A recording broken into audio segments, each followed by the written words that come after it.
Welcome to Defending Our Health. This is a new show that we're doing focused on mind body mastery. My name is Kelley. I'm here with Forrest Sealey.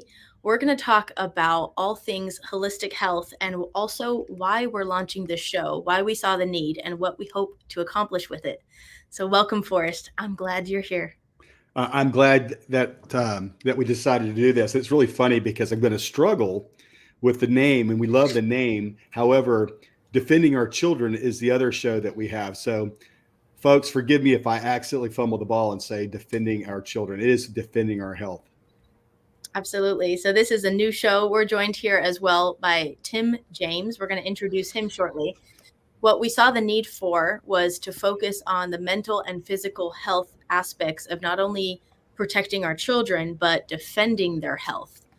Because, in my perspective, if we're not implementing the boundaries and the nutritional requirements and what they actually need for mental and physical health, we can't expect them to withstand the influences of society and all the things they're inundated with today. So, we hope to empower people with this information and also break it down to some really practical ways you can implement it, because we're all about solutions and action steps.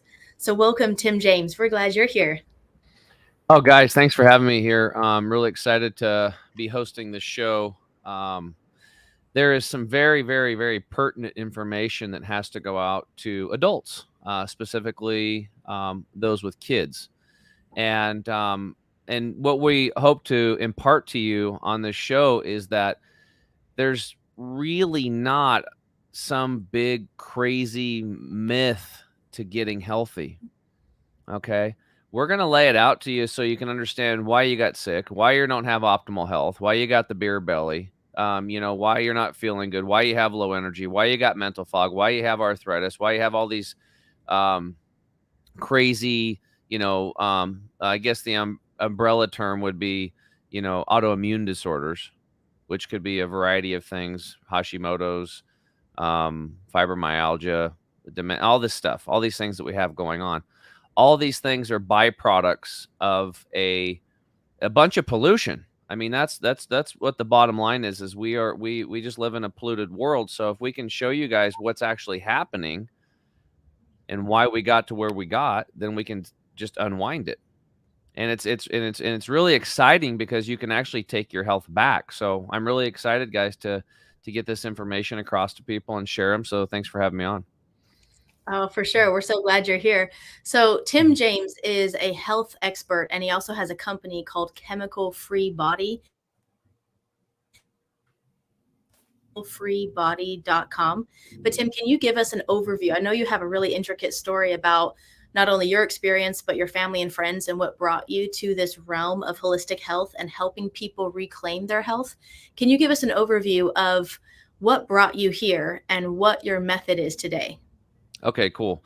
So I grew up over in Eastern Oregon, Northeast Oregon, and on a small cattle and hay farm. So I grew up pretty much redneck, hunting and fishing. It used to be my favorite pastimes. I lived for that kind of stuff. I played baseball at a high level for 30 years. Our little claim to fame here in our little town of La Grande, our team took 5th in the world in Babe Ruth. That was really fun.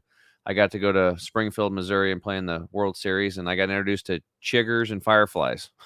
So for those of you that know what those things, fireflies are pretty cool. The chiggers, I don't know about them. They tend to bite you, and you can't see them very easy. They're little. Luckily, the host parents had a swimming pool, so we were able to jump in after we're out in the weeds and stuff and get the chiggers off us. But anyway, I grew up on the standard American diet. I grew up on farmland out here in, God's country, which is pretty much every speck of dirt on this planet. And I just was just enjoying my life, going through life. I ended up moving down to the big city because I continued my baseball career down there, and I got a job in construction. I waited tables. I worked at a retirement center as a secretary. It was one of my first jobs just to make some money to pay rent. And then I finally got into mortgages, became a mortgage broker and a financial advisor eventually. And so I had a house and kids and all that stuff. But what ended up happening was at age 37, I found myself 42 pounds overweight, like a lot of people. A lot of us have gained weight. And we're going to show you how to unwind that weight and actually quite quickly.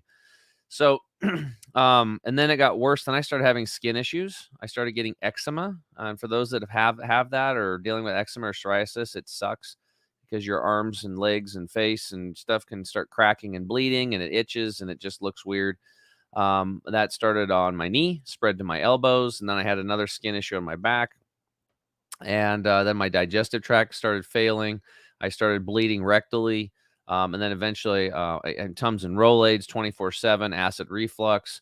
Not, I mean, this was not, it was getting bad. Like it was like just waking up and, getting through the day and dealing with this stuff. Just to give you an idea, like my elbows would crack and bleed, and I'd be doing presentations as a financial advisor, and my clients would be like, "Hey, Tim, you're bleeding." And the blood would be going through my white, cotton shirt. So I had to start wearing black shirts because of the blood, and then sometimes it was so bad that it would dry during the day and then stick to my arm. And then I'd have to take a shower with my shirt on to get my shirt off because it was so painful because it was dried to my eczema. So this isn't fun stuff. And when I started sharing this story, I just thought it was like kind of like just me dealing with it. But there's thousands of people that have reached out and like, dude, I have those problems too. And so it's not, I'm not an isolated incident. It's like this is happening. It's rampant. The average person's on like 5 or 8, pharmaceutical drugs. It's kind of insane. The very few people aren't on them. So then after all that stuff, then I had to get life flighted down in Peru to get an emergency surgery to have an organ removed. So that was my life. I was married, had kids and a house and a mortgage, these responsibilities, but my health was failing. And I can tell you that it doesn't really matter how much money you have if you don't have your health.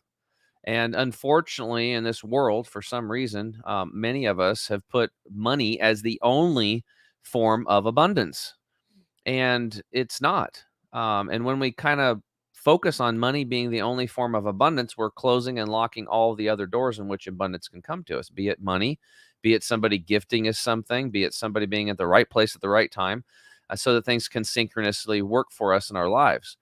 And I can tell you that my journey was one of discovery, because after all these health issues, my friend got cancer on my baseball team, and we lost him at age 40, and he left 3 little boys behind.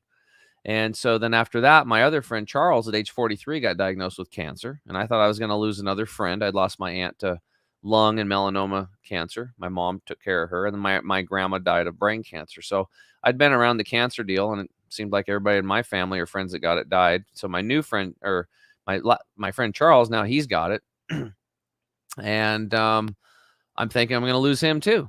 But he found this place in Florida called Hippocrates Wellness Center. We went there and we learned about detoxing and nutrition and, just basic stuff like clean air, clean water, clean food, sunshine, getting out in the dirt and the soil and all these natural things and getting high quality fresh foods, and got into sprouts and living foods and sprouted nuts and seeds and grains and beans. And we basically just stopped putting a bunch of toxic crap in our bodies and started putting in good quality nutrition. And then we learned ways to reduce our stress from this crazy life we're in. And my friend turned his health around and completely healed himself of that cancer. And here we are 13 years later. My friend, who was supposedly going to die, has no cancer, was able to see his son graduate high school, big deal, and go to father-son weekends at Oregon State University. When his son graduated, his son became a real estate agent and ended up selling Charles his house. Funny side note, both of my kids, Kim, Forrest, they just got their real estate licenses. So it was funny because when Charles and I used to hang out, I remember like fishing on the dock and with his son Charlie and my 2 boys, Cody and Kyle, and they caught like this pretty big sturgeon out of the Willamette River. And now all 3 of them are selling real estate. So it's so funny. So I wonder when my kids are going to sell me something. Exactly. Well, that's incredible. I know you've been through a lot yourself with your health journey, and I know you're helping a lot of people today reclaim that health and really start that journey. So for people that are watching today, we know that everybody might be in a different stage of their journey, and we know for sure that it's a journey that's very unique to every individual. But I like to also start with, what is the definition of holistic health in your opinion? What does that even mean for people? And how would someone get started if they don't know where to start today? Okay. So that's a good question. So just to wrap up my story, I came back and for the last 13 years I've been, in the beginning, I guess the word would be fanatical about living healthy. And the reason why is because I got such good results.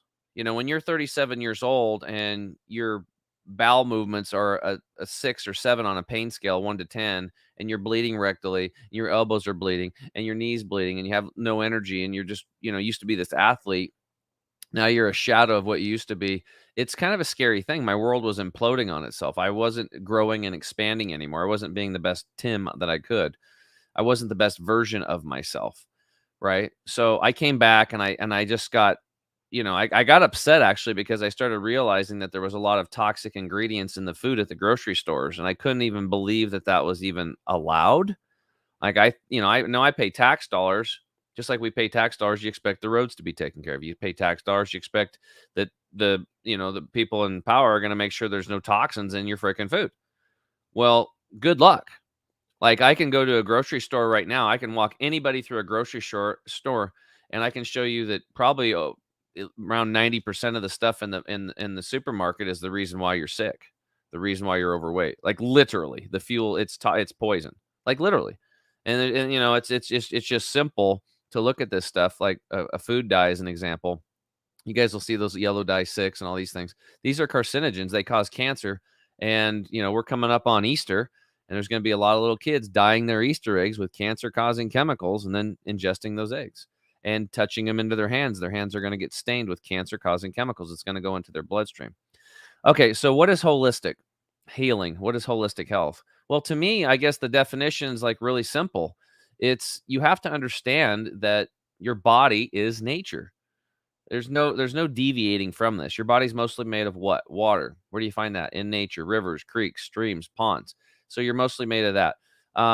Your bones are made of minerals. Where do you find those? In the soil. So you're from Mother Earth. Another example is one of my favorite things that I'm working on out here at the farm. We're building a regenerative farm now where we no-till.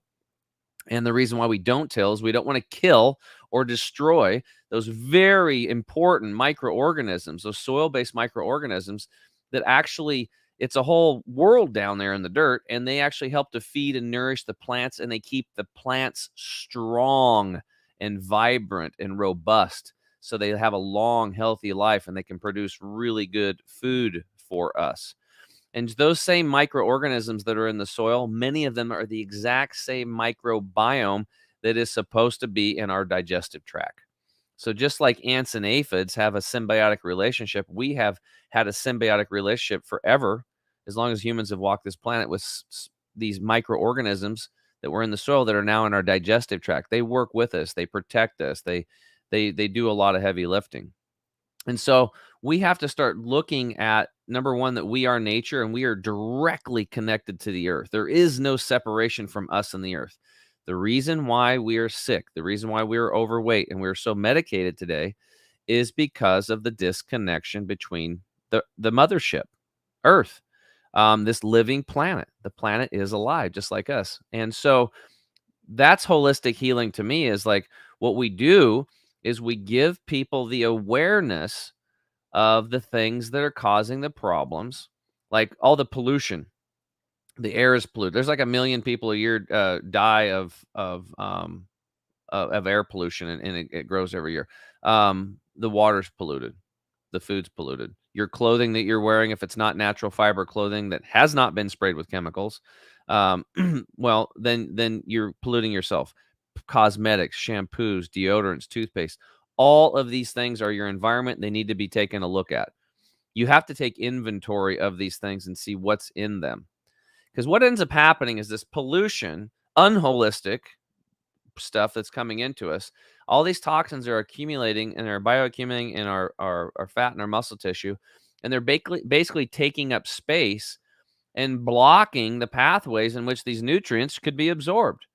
So even if you start eating healthy, I mean, that's a good thing, and you're getting fresher food with more nutrient dense food, it's going to just go through your body and pass right through, and the toxins are going to wave at the nutrients. Hey, how's it going? And they're going to go right through you and right out of you because they're holding space. So the first thing we teach is daily detoxification, the daily detox method. So your lifestyle, because we live in a polluted world, you need to have a lifestyle that creates detoxification on a daily basis.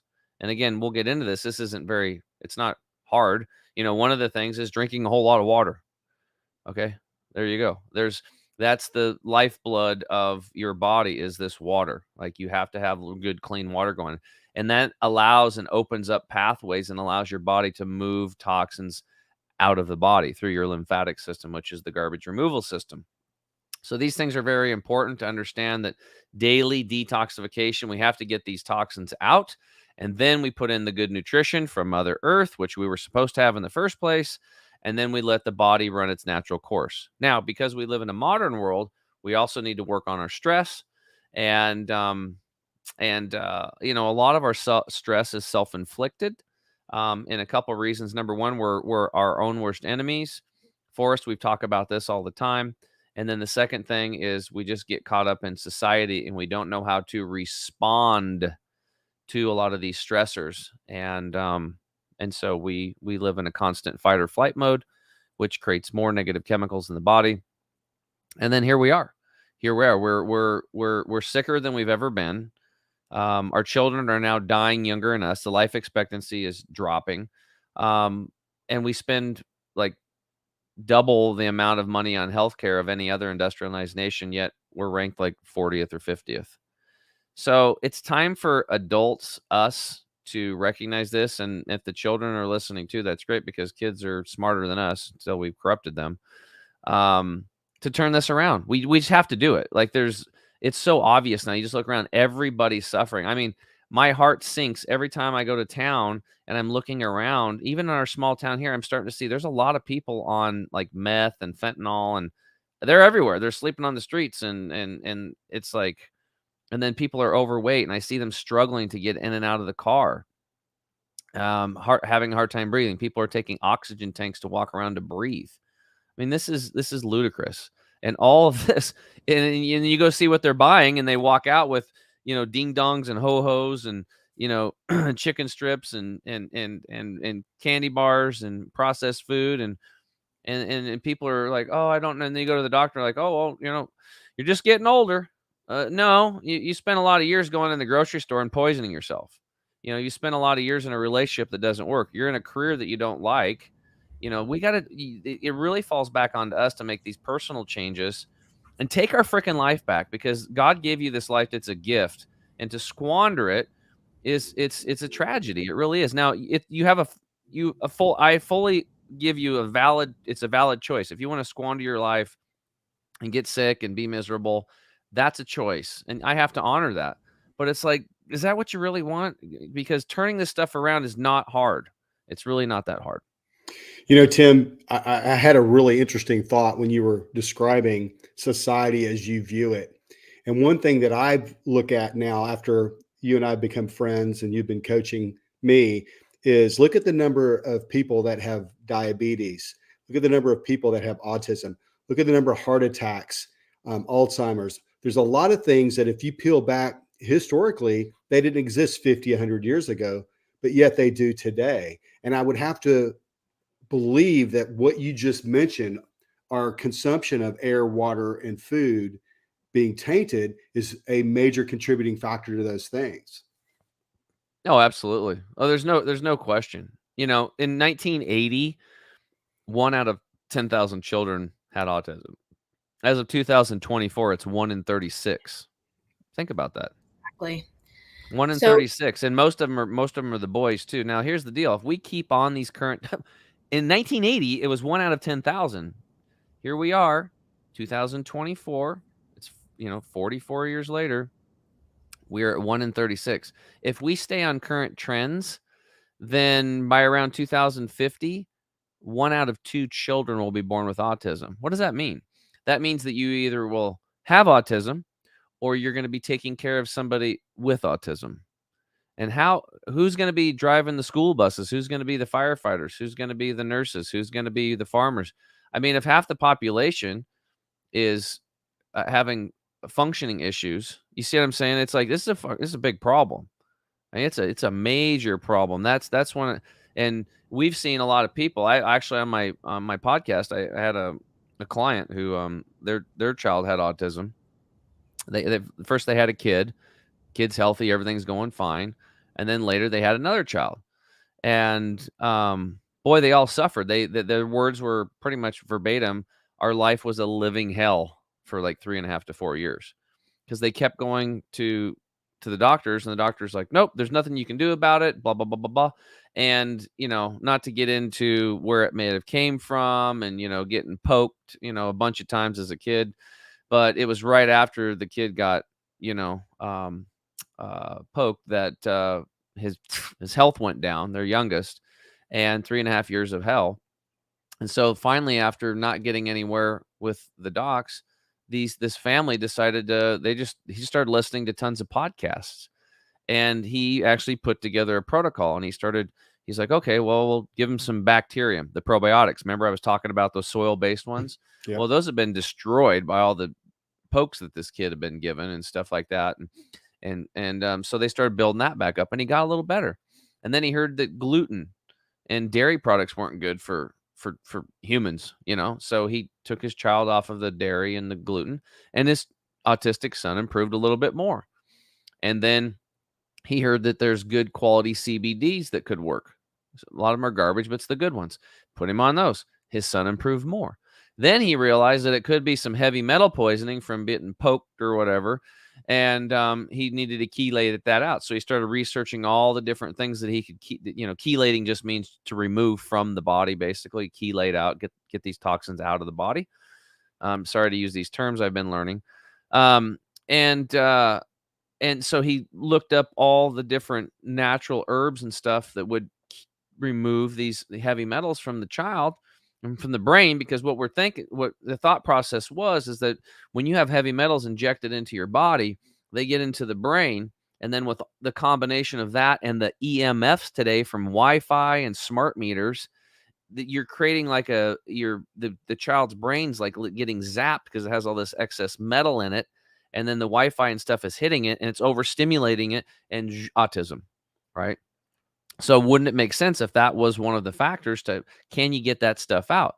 So he was looking at it, and he was like, he was already taking some of our products, and he looked at our toxin detox product, and every single thing he had looked up was all in that formula.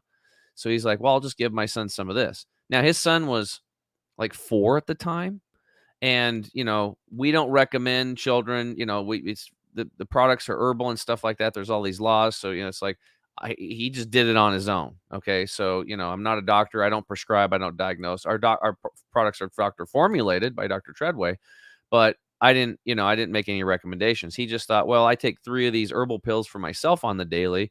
My son's little. I'll give him like a half a capsule. And so he started there, sneaking it into like his little protein or smoothie shake or whatever he was making for him. And guess what happened? From that guy doing all that research on his own, that father and that mother, then they did the probiotics, they did the CBDs, they got them off of wheat and dairy, they improved the diet, and then they put them on that toxin detox product. And guess what? In 30 days, their son started speaking again. And in 6 months, they had their son completely back, full tilt.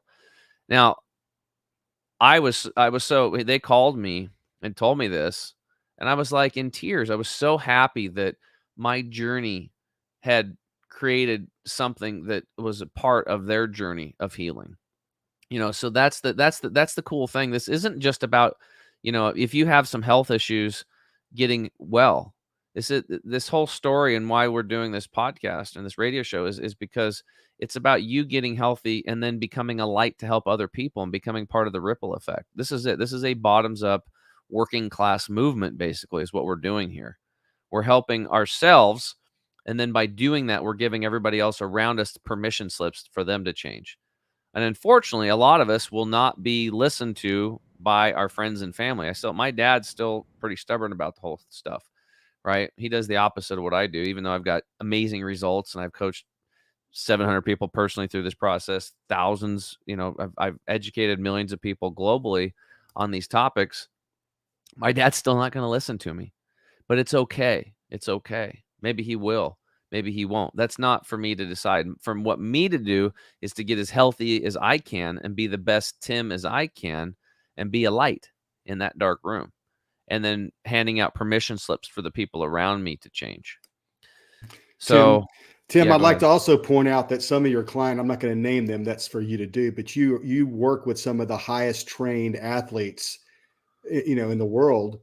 And there's some things that you've shared with me. For example, you've got athletes that come from other countries to train here in the United States, and they start eating the diet that we offer, and they physically feel a change that they didn't have in the country of origin, which they came from, which I thought was a mind-blowing statement when you told me that.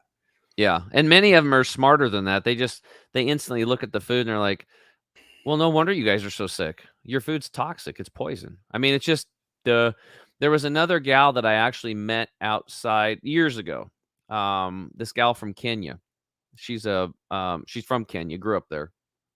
And she was coming. I was getting a green juice or something. This was before I stopped, patronizing that place because, whatever. Amazon bought them. And she was just had a lot of energy and she was getting some drink. And I go, "What got you into doing all this health stuff?" And we ended up having a great conversation. And if you can go to our about page and scroll down, and there's a video of her, I believe, and me that I shot with my phone right outside of Whole Foods. This woman was super healthy her whole life. She came over here from Kenya to the United States, got a corporate job, and before too long was 100 pounds overweight, going to the doctors and getting on all these pills, and then finally just crying her eyes out. In fact, that's what she said. "I was just crying my eyes out." And she just took the pills and she threw them in the garbage can and just started doing some elimination diet. She just started eliminating things. And then the weight just started coming off. She started feeling better. And then she just said, "I went back to Kenya and was talking to like her mom or dad or whatever." And, she's like, "Well, yeah, I need to buy organic food." And they looked at her like, "What are you talking about?" She's like, "Well, that's how I healed myself, was organic food." And over there, they were just like, "Well, we don't know what you're talking about. We just have food," Yeah, because it exactly. wasn't poisoned yet, you know, just eat the food. So that's what it was. Like, people leave these countries, they come over here, they get sick because of the inputs. It's no different. Your body is a system, it is a business, it is a machine, just like a car is a machine, right? And if you buy a $50,000 car, which is pretty average now, I guess, would you not take care of that car? Like, your payments are 600 a month, and it's a big deal. And you need it to get back and forth to work. You need it to transport your kids. You need it to get to your job, to do your construction job, whatever you're using it for. It's an asset. It's a very expensive asset. And are you just gonna like, hey, you need to change the oil? Forget about it. I'll do that whenever. I'm not gonna change the oil. Oh, okay, whatever. Right. And then hey, this gas station's got this gasoline over here. It's only $1.50 a gallon instead of $5 a gallon. It's got a little water in it, but they're selling it pretty cheap. Oh yeah, I'll put that in my car. And then all of a sudden, what do you think's gonna happen to your car? You start putting gasoline in your car with a little bit of water. Well, it's not going to run that well. It's not. It might run, it might chug along, but it's just not going to run that well. You don't change the oil, you don't change the fuel filter. Eventually, you're going to end up in the shop a lot sooner than you should have with that car compared to the person who maintenance that car. It's exactly what's happening with our health today in Western civilized worlds. We Yeah. are we are we are opting because wages have not gone up since the 1970s. There's a squeeze on the middle class right now, and the whole COVID thing just crushed small businesses, completely crushed them. And there's a lot of pressure, and you don't have the money, so you're like, "Oh, I can't afford to get this, so I'm going to go buy this because I have to feed my family." But what you've done is you just fell into the big plan, the big trap.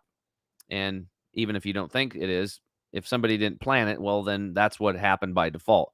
Then you buy this cheap food, you fill your belly, but you're never going to fill your cellular need for nutrition, and you're putting chemicals in your body, blocking those pathways where nutrition can get absorbed, and you're going to get sick and fat, and you're going to get tired, and you're going to start getting all these symptoms, and then you're going to go to the doctor, and they're not going to know what it is, or you get a diagnosis, and then you're going to go on a bunch of pills and surgery and radiation and chemo. That's the path. So that's one path. It's a viable path. You can choose that path if you want to, or you can say, how can I eat healthy on a budget? How can I do this? How am I going to make this happen? Because the people over the entirety of time humans have been on this planet that are the healthiest eat lower on the food chain. And end of story. And there's so many examples of this. Like, the kings and the queens, they were the ones that had all the fried and the fatty foods, and they had access to sugar. Sugar used to be under lock and key and brought out only during parties and holidays and birthdays and celebrations, because it was very hard to get. Now it's everywhere. And these kings and stuff were overweight. They were the fat ones. They had the big bellies, and they had disease. Where the peasants were eating lower on the food chain. They were just pulling up, sweet potatoes and eating them out of the ground, and peas and corn, and doing that stuff fresh that they grew, or they'd forage for, stuff out in nature, huckleberries, blueberries, apples, that kind of stuff. You're always going to heal yourself better. Actually, I have a guy right up the street here. I won't say who it is, but he kind of, alcohol, death in the family kind of set him spiraling, alcohol, and gained a whole bunch of weight. And I thought he looked pregnant. Like, he had such a belly, he looked pregnant. And then he ran out of money. And so in the fall, he literally just ate apples.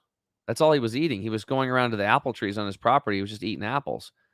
And in 90 days, this guy had come back to life. He'd lost almost all the weight, and he was looking great because he couldn't afford to buy the crap anymore. He was eating rice and mustard. I mean, it was just and basically booze. That's all his diet was: booze, rice, and mustard.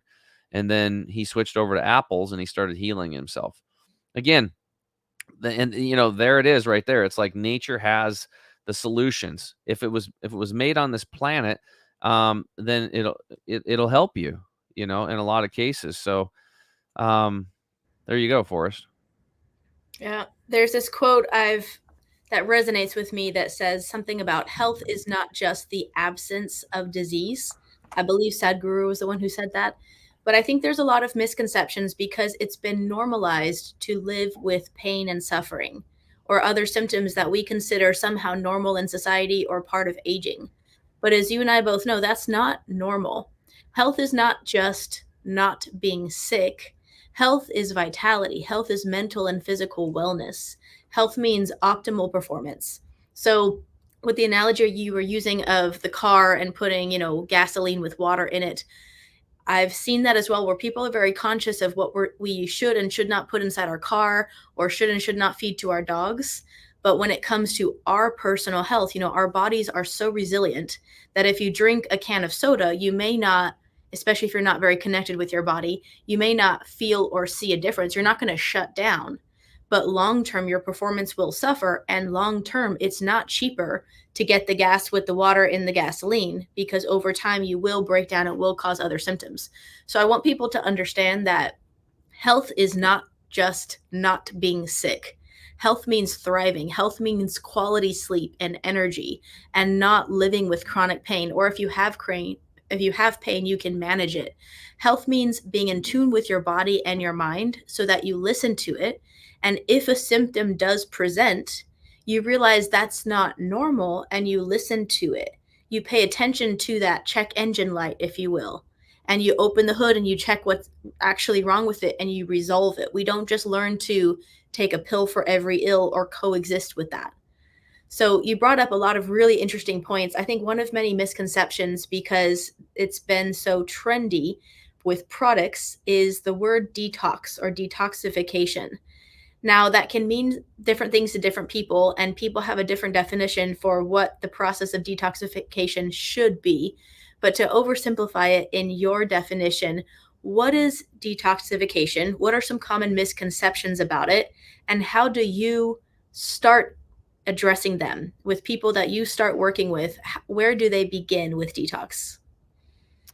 Well, I'm really glad that there's a big, it's become a buzzword, and a lot of people are getting into detoxing because it is foundational to regaining your health and vitality, period.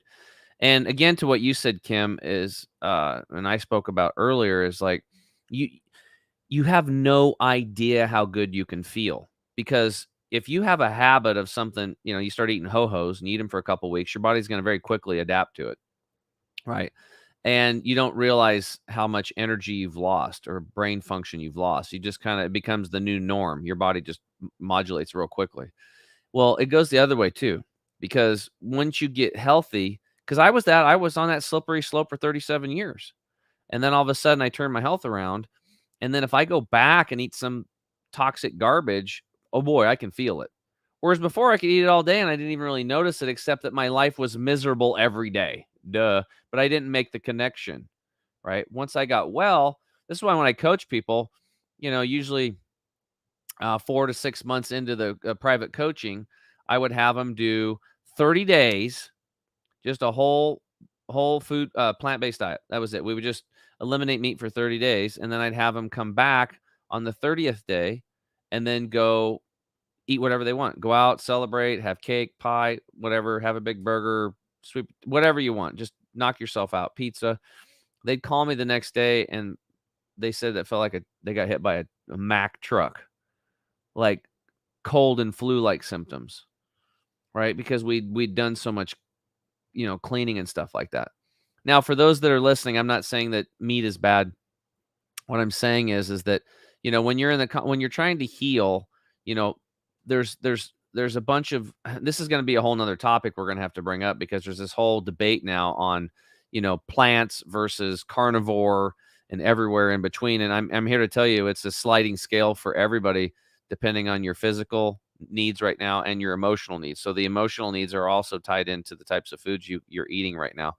But there are certain things you can do for short periods of time. And every time I've ever been to any of these detox clinics, the good ones, it's just pure plants, like for a week or 2 weeks or 3 weeks or a month.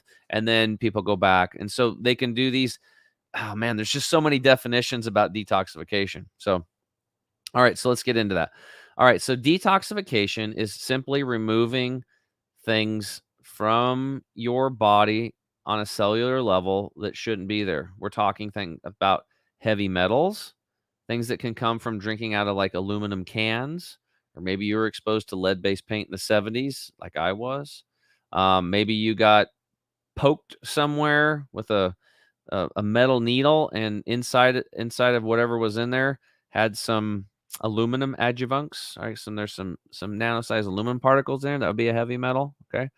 However, the metals got into, so heavy metals is one thing you would want to detox, because we're supposed to have metal in our body. Every element in the elemental chart, we should have some of that in our body. Even mercury, which is a toxic poison, but it should be a very teeny tiny amount. And most of these things should have moved through the root system of a plant to have that carbon molecule attached to them. So they're now carbon-based, like our carbon-based bodies. So we want to detox heavy metals. We want to get chemicals out, toxic man-made chemicals. We want to definitely get those out. And, then after that, there's this whole breakdown of the immune system, right? So because of the breakdown of the immune system, there's a whole nother subset of things that have cropped up. This is yeast, molds, and fungus, and we also have parasites, right? And so we should have all of these things inside of us at very teeny tiny amounts. But what ends up happening is when the immune system drops, when those gram-positive bacterium, those good microbiome, aka they call them good, there really is no such thing as good or bad, because if God created these things, they're there for a reason. I'll give you an example. Like if you have E. coli and salmonella in you, okay, you're supposed to have a little bit. Why? Because when you die, these bacterium are sitting there waiting to do their job. They're not bad. They're just sitting there doing their thing, waiting. Okay, he's dead. She's dead. Okay, now let's chew up the body and take it back into the soil and go back into the cycle of life. So it's not like there's good and bad bacteria. They're all there to do a job. The problem is when a certain amount of them, the ones that are supposed to be there in a certain, amount while you're alive, gets knocked back, These other ones are like, oh, there's more room to grow over here. So, okay, we'll grow a little bit. They're just doing what they're naturally designed to do. It's not their fault, right? It was our fault because we didn't take care of ourselves, or we didn't know, we didn't have the awareness because of the foods we were putting in, or whatever, even medication stuff. Antibiotics are going to wipe out your bacterium. One, alcohol wipes out the gut microbiome. This is part of your immune system. So we have to look at things as they really are and understand that we have to build up those immune systems. So if you think you're going to, as an example, detox these bacterium, the gram negative ones, and not be flooding the body with the gram positive, it's not going to work because they're just going to keep coming back. So you got to get the room crowded back full of the good, gram positive bacterium. And then as you're taking out the gram negative, and they have to happen at the same time. You can't just kill the AKA bad ones without flooding the body with the good ones. Right. So how do you do strategy? Remove and replace, because you don't only want to take things out, you also want to replace with nourishment and nutrients. Is that correct? Mm-hmm. Yeah, absolutely.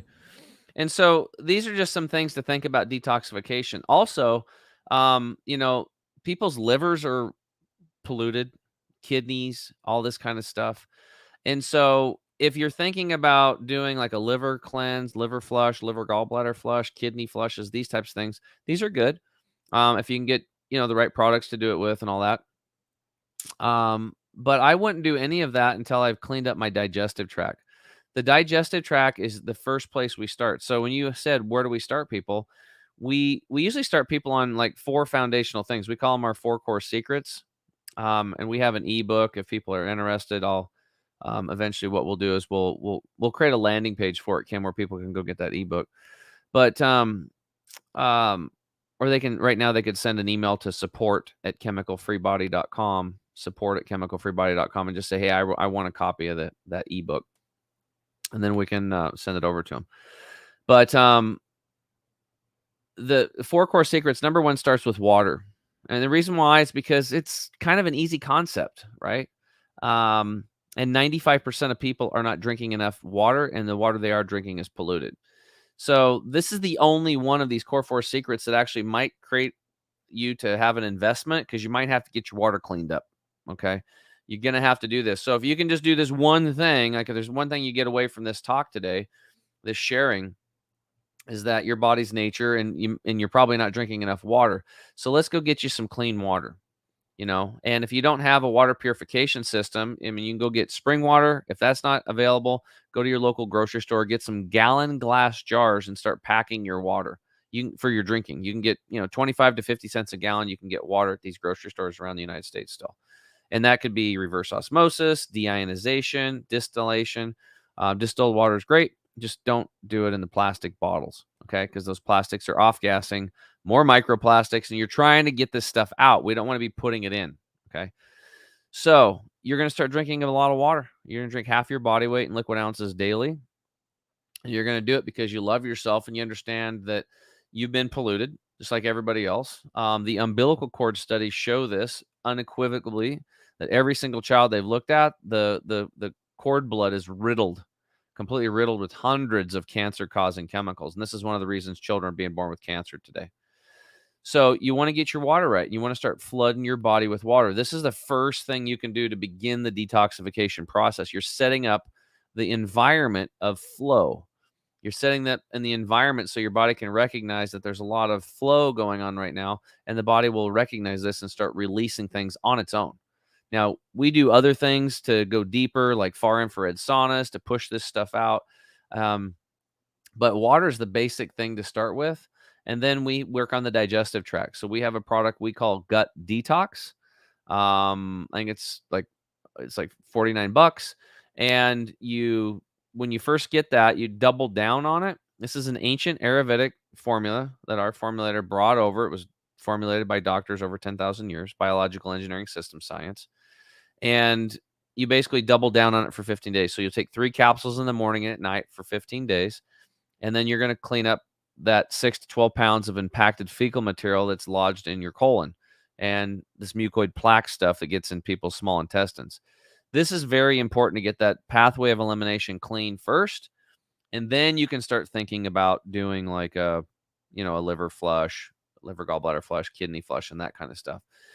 But there's some basics. So water, and then if for some reason you didn't have the finances for gut detox, what you can do, you can do. Oh man, there's so many things. There's some things that will work that you can do on the cheap, but they're not quite as effective, and some of them could like disturb your gut microbiome. Like there's certain magnesium products that will turn into oxygen and completely liquefy everything in your digestive tract, but it also takes out like a lot of good bacterium, those gram-positive bacterium, right? So that's why, and I used to do those, but we got away from because Dr. Treadway told me about the that gut detox product. So we started carrying that just to have it for people. And then after that, I just take 3 a day for maintenance. So I've been taking that product for like 8 years, and I take it now 6 days a week, and I take 1 day off, and I don't do any supplements. So I'm kind of farther down the road than most. But for the beginners, I think that's probably the easiest thing is just drink a bunch of water, take that product initially for the first 15 days, double down, and then just take 3 a day for maintenance. You can also do enemas. Like you can do that on the cheap at home. There's coffee enemas as well. People can look that up. Make sure you're getting, good shade grown, low acidic coffee. These are ways to got to get in there and get these intestines cleaned up. It's very important. The Royal Society of Medicine said that 85% of disease starts in the colon. And it's supposed to be a waste removal system, not a storage tank, but the average person's got about 6 to 12 pounds of impacted fecal material in the colon. You definitely want to get that out. That's like having a car and the engine cylinders are all gummed up and they can barely move. Of course, the car's not going to run right. You take the hood off, you clean up the cylinders, you oil them, you put them back in, and the car is going to hum. If you got 6 pounds of funk and gunk and junk in your colon, your body ain't going to hum. It ain't happening. This is one of the reasons I think colon cancer is so high, because there's so much, everybody's got this impacted garbage in the colon. Again, this is not a storage tank. It's not designed for that. It is designed as a waste removal system. It's designed to extract, the colon is designed to extract the water out of the food as it finishes it off. There's special bacterium in there that are supposed to break the hydrogen carbon bond, release hydrogen into the system, and pull the remaining nutrients out of it. That's what it's used for. It's not supposed to get impacted against the intestinal wall and get bigger and thicker and bigger and thicker, and then it won't work right. And that's where a lot of people are. So those are the first things I'd have people focusing on, Kim, is drinking lots of water, getting that colon and the digestive tract cleaned up. That's what I would focus on first. And after you get that done, come on back. We'll give you step 2. I love it. So we're talking about removing and replacing things. And I think that for sure, drinking a lot of water would be a great place to start for people who are not in that habit. I want to give people an analogy to oversimplify it, because we're talking about the garbage disposal and the waste system. Our body's natural processes are designed similar to a garbage disposal, where if you think of it like a clogged drain, if your toxic load is so bombarded that things are clogged up, your goal is to, first of all, get that flow where it does drain, so water can help flush it. But we should also stop pouring garbage on top to give it that chance to unclog, if you will. So if we're asking people, like, if the one thing they must do is drink more water, and ideally quality water, what's the one thing they must stop doing or remove, assuming they're on a standard American diet? Well, it's a coin flip. Because I know most people are doing both of them. Wheat and dairy products. More than sugar? Wheat and dairy. Well, Ooh. wheat does convert into sugar.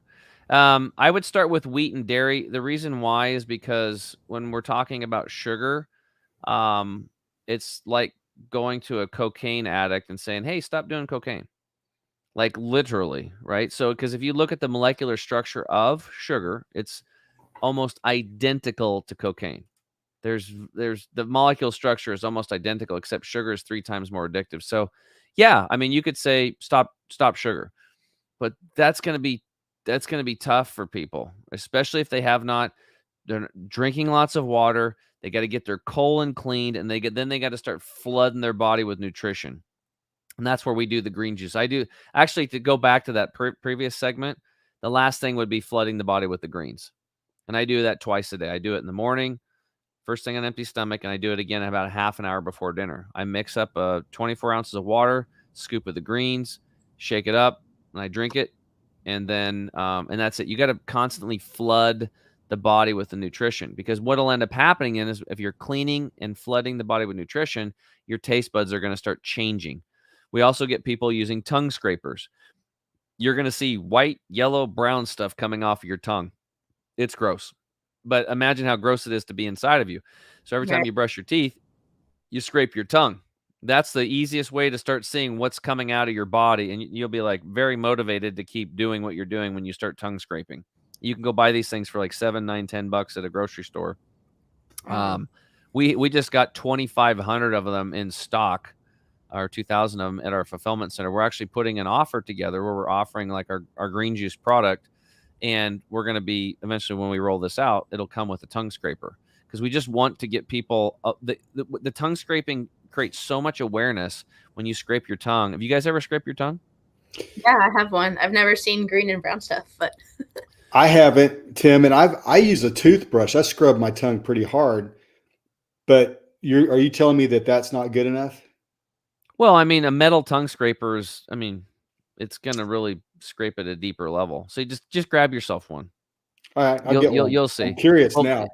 Yeah, and Kim's one of the healthiest people I've ever met. So I've done an intake form on Kim, just so you guys know. And I was like, well, yeah, you could probably work for me. It's like you're so healthy. I mean, there was a couple little things. I'm like, well, that and that, but for the most part, she was one of the most dialed in people with her health that I've seen. And I've done thousands of these health histories forms, and they're very in depth questionnaire and stuff. And a lot of people are like, oh, I'm really healthy. And then you look at their questionnaire and it's like, no, you're not. Everybody's got room for improvement, but that's probably why Kim was already detoxed and pretty much cleaned up and stuff. So, okay. So back to that other stuff. So it was like, drink lots of water, get the crap out of your colon, flood your body with greens. That's step one. Okay. That'd be a nice little thing to do.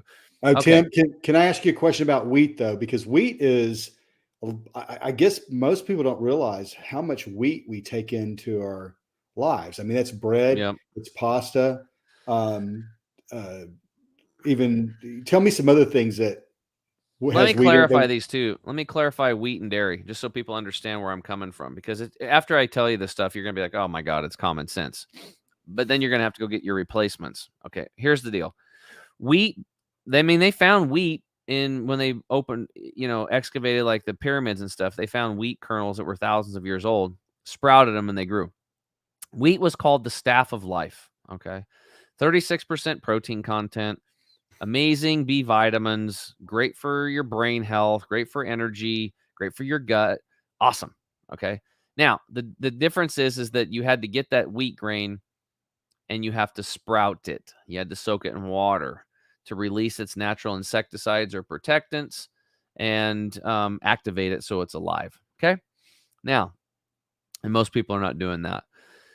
What's happened today through the selective editing, because wheat used to be like 4, 5, 6 feet tall, 4 or 5 feet tall, big, tall, right?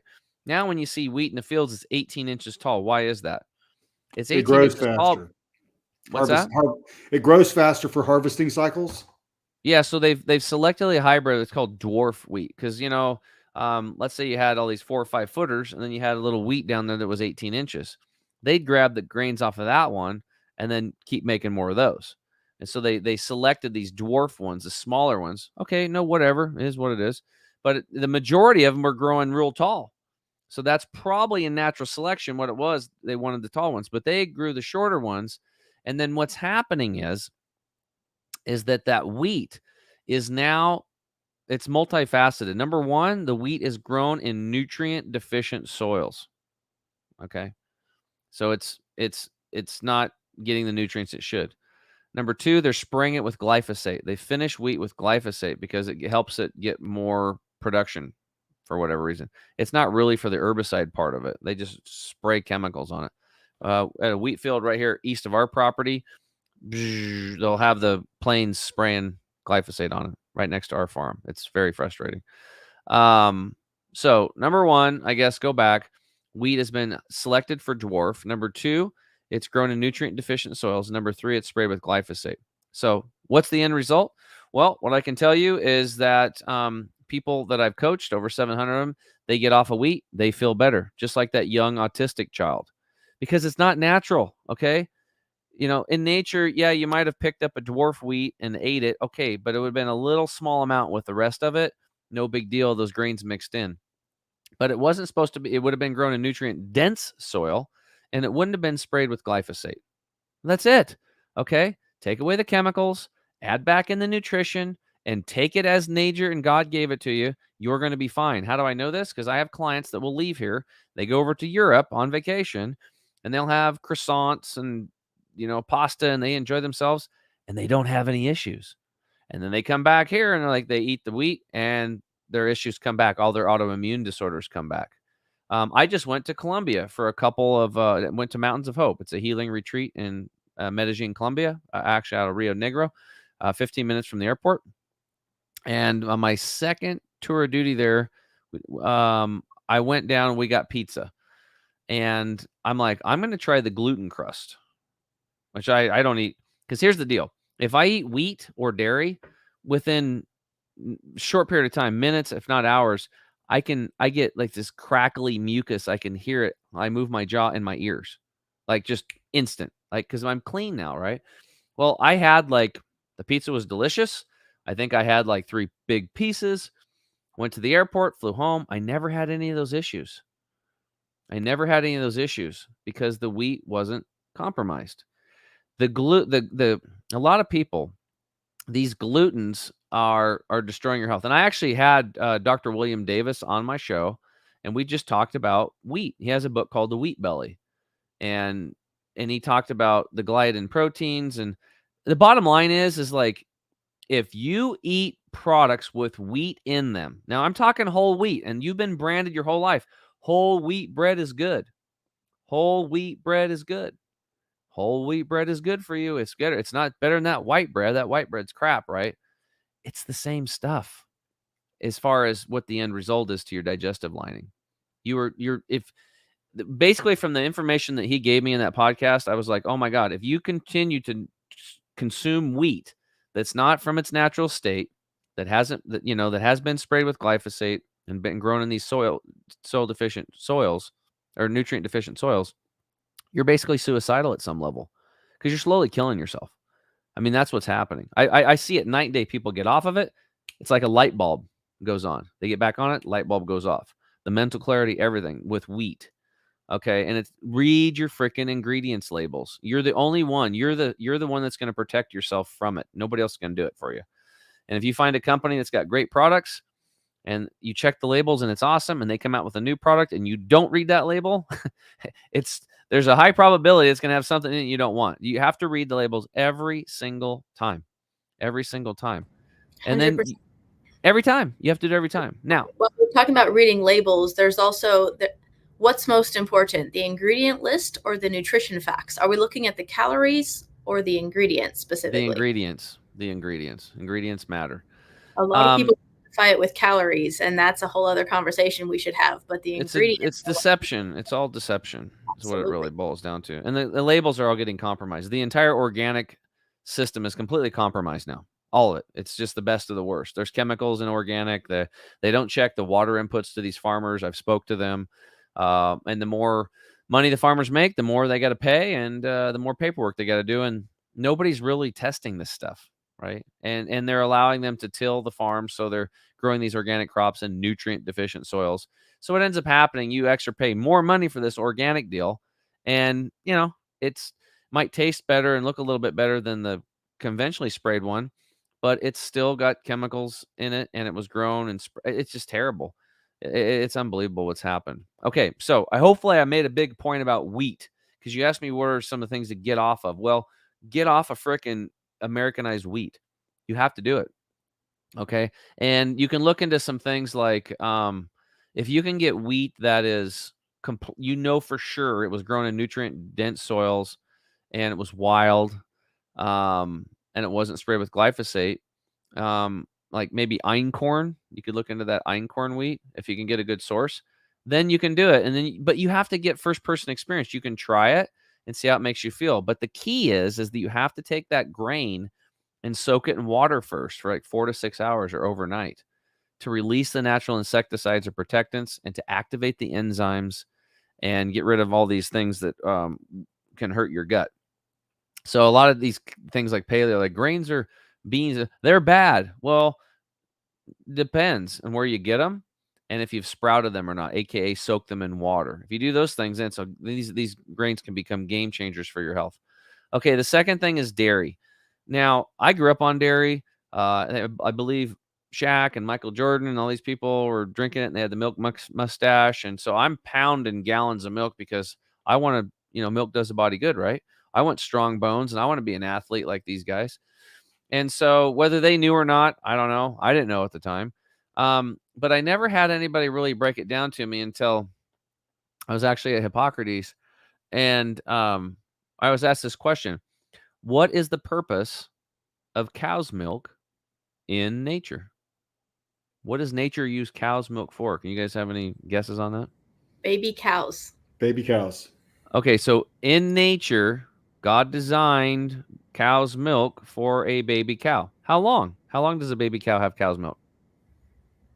Till it Not weans. first few months, yeah. Yeah, till it weans, and then after that, the baby cow eats what? Grass. Yes. Well, there you go. I mean, that's pretty simple. So if God intended that for a baby cow for a short period of time, and then the cow weans, then why would another species have to have it to have strong bones?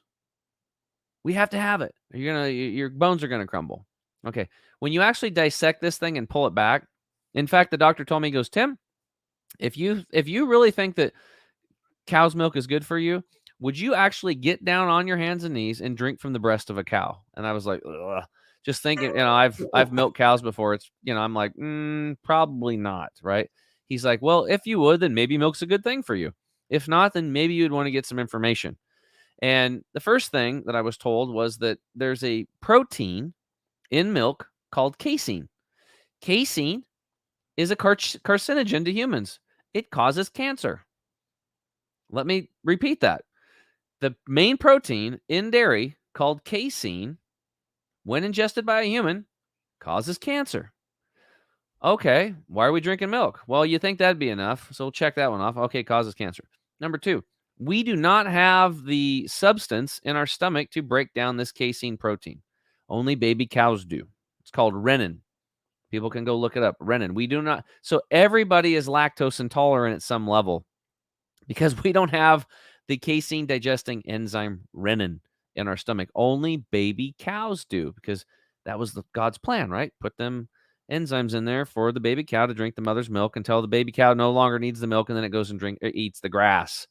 So that's the other thing, is like, do mama cows and adult cows, do they have strong bones? Yeah. Well, what are they eating? Grass. Okay. Hay, that kind of stuff. So how come they don't drink milk for strong bones? That would kind of make sense. If the cows themselves aren't doing it, then why would we, a different species? And why cows? How come we don't do rats? How come we don't do rat milk or giraffe milk or rhinoceros milk? Let's see what else. How about hippo milk? How would you like to try to milk a hippo, Forrest? I would think I would rather milk a rat. Yeah. The rat's probably going to bite you too. Well, the reason but I would why is live. because I would live from that. You can handle that bite. Yeah. You piss off a hippo, you're done, right? So the thing is, humans consume milk in our first few months or sometimes years of life, but it's human milk, not animal milk. So people correlate these nutrients in milk, but we're not necessarily talking apples to apples when we're comparing a mother's breast milk to a cow's breast milk. Those are pretty different. Let's say you're 20 years old, 30 years old. Let's say you're 40, 50. Why are you not drinking your mother's breast milk right now? What's wrong with you? No, thanks. You don't need it. Wouldn't that be better than drinking from another species breast during your 20s, your 30s, your 40s, your 50s? You see, when you start unpacking this stuff, it doesn't even make sense. Now, here's the thing about, oh, but I need my calcium. Tim, I need my calcium because I've been conditioned my entire life. They've brainwashed. They've stolen your prefrontal cortex from you, and they have you living in fear mode. But milk does the body good. It's good for strong bones. Well, let's take a look at that. So if milk is good for your bones, then the countries that consume the highest amounts of dairy would have wouldn't it make sense they would have the lowest incidence of osteoporosis, osteopenia, and hip fractures? But it's exactly the opposite. When you look at the countries that have the highest consumption of dairy products, be it the United States, Canada, Ireland, Europe, Germany, we have the highest incidence of osteoporosis, osteopenia, and hip fractures. So what ends up happening, I looked into this, is that when we consume cow's milk, it actually comes into our bodies. It's very acidic, and so our body has to neutralize this acid. How does it do that? The body's intelligent. It takes nutrients out of the bones. One of them being calcium, leaches it out of the bones to go in and neutralize the dairy products you just ate, your cheese, and your bowl of cereal with the milk in it and the ice cream. So you're actually weakening your bones. It does the exact opposite of what they said on the ads to sell it to you. And again, going back to why cows, because cows are huge, they're docile, and eventually when they die, they can grind them up and sell them, and they're popping out babies all the time. Milk isn't even natural anymore because, one time a year, a cow would get pregnant, have one baby, and that would be it. They inject these cows with hormones. They keep them artificially inseminated all the time. They pop out a baby, and if it's a little baby girl, she goes into making more dairy milk. If it's a boy cow, it goes to your fancy restaurant so you can have a really delicate piece of veal. That's where it goes. And you go to these dairy farms, when they're stealing away, abducting the children of these cows, the mothers and the cows are, oh, and it's a horrible deal. It's horrible. And that's part of our voting. We're voting with our dollars. We're promoting that kind of stuff, right? And so the nipples on the girls, the female cows get all infected. They're in a lot of pain. They're always injecting them with hormones. They're constantly lactating because the accountants found out that because cows can live like 20 some years, but if you're doing a business and you have to feed a cow for 20 some years and you get X amount of input for the hay and all the feed, and your output Y is this much, versus if I can keep that cow lactating all the time and it dies in 5 years because I wore it out, right? But I only got to feed it for 5 years and my output is much higher. It's a business, right? So there's signs that says do not treat these animals like machines. So that's the mentality that a lot of the workers and people, they treat them like a machine. They don't even treat them like they're a living being, no different than us. And so, and because they are in this constant state of lactation, there's all this inflammation and infection in the milk. There's a lot of infection. So there's I can't remember what the number is, but it's like one glass of milk has like 100,000 pus molecules in it of infection. And that's pretty standard, right? So we've unpacked dairy. Dairy is for a baby cow for a short period of time, and then that cow will eat grass to have strong bones and live a healthy, long life. Okay. So it's in no place should be in the deal. I can understand Little House on the Prairie. It's a winter. Mom got sick. She dried up. The guy looks out. Oh, the cow's got milk, gives it to him. Okay. I could see how that could happen. But other than that, knowing what we know now, why would we do it? And what I can tell you after coaching 700 people through this process, you get them off of dairy and their health improves. Your mental clarity improves. You start getting all this mucus out of your body. Your bones are going to get stronger. And you're going to be a healthier person. You're going to be a much, much healthier person because you're actually stopping, like Kim said, stop putting in the things that are destroying your health. And then, so what are some of the alternatives? Well, you can do, I go to a company called Blue Mountain Organics and I order this is the easy route for people. Sprouted nut butters. You can get like sprouted walnut butter or sprouted almond butter. Sprouted is the key.